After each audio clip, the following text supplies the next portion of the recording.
څومره ټوپک هم پکاري څومره پولیس هم پکاري دا سړی باید زر آزادوم ځکه چې تاسو د شیر سرحد کارکنان یې ورکران یې.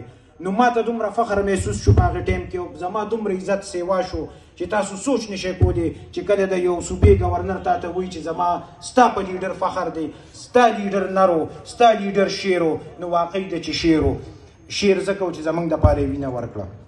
بل دې ټولو ملګرو په سیاسي خبرې وکړې، نو سیاسي خبرې خو ما نه راځي، خو د نن سبا حکومت باره کې یا د دې سیاسي خبرو باره کې به زه تاسو ته یو خبره وکړم. ما ته یو کیسه یاد شي، په ځنګل کې یو زمری او یو میلو، د میلو د ځنګل والا میلو یادو او یو ګیدړو.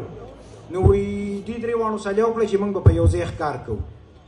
نو وایي ښکار له ووتل، نو وایي یو یې سنډا و، بل یې ورپسې چیلې و، بل یې ورپسې چرګ و.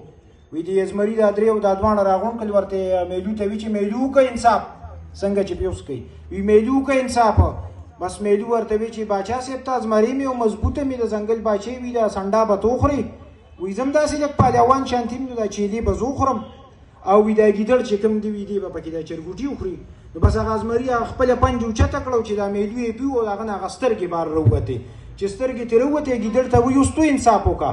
هغه ګیدړ ورته وایي چې باچا صاحب دا سنډا به اوس وخوري او ما غرمې ته به وږې کېږي، دا چیلې به وخورې، چې ماسخوتن د کېږي او وړه ته د کېدو نو دا چرګوټي به پکې وخورې.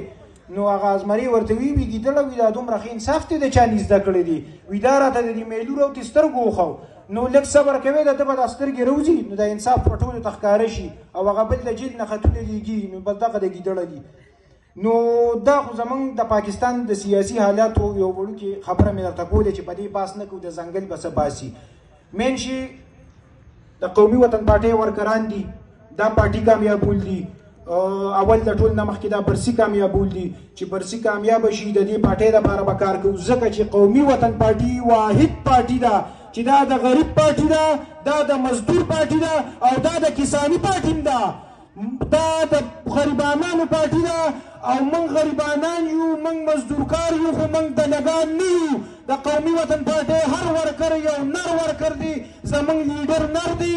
د یو پارټۍ لیډر هم ځان مرګ له نه دي ورکړي. دا تصویر چې د چا لګېدلي حیات خان شهید، دا یو د مضبوط کورنۍ سړی و، د غریبانانو لیډر و، د کسانیانو لیډر و، د مزدورانو لیډر و او ده ځان شهید کو، خپل مال خپل بچي هر څه یې پرېښودل، په دې ملک یې قربان کړل. نو داسې لیډر نظار شي او دا برسي کامیابه کې.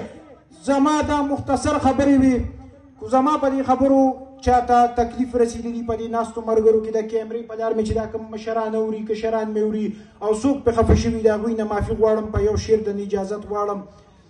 وایي مغل نه یم چې زخم ته به جاړم، انتقام په فرخرونو کې رنغاړم.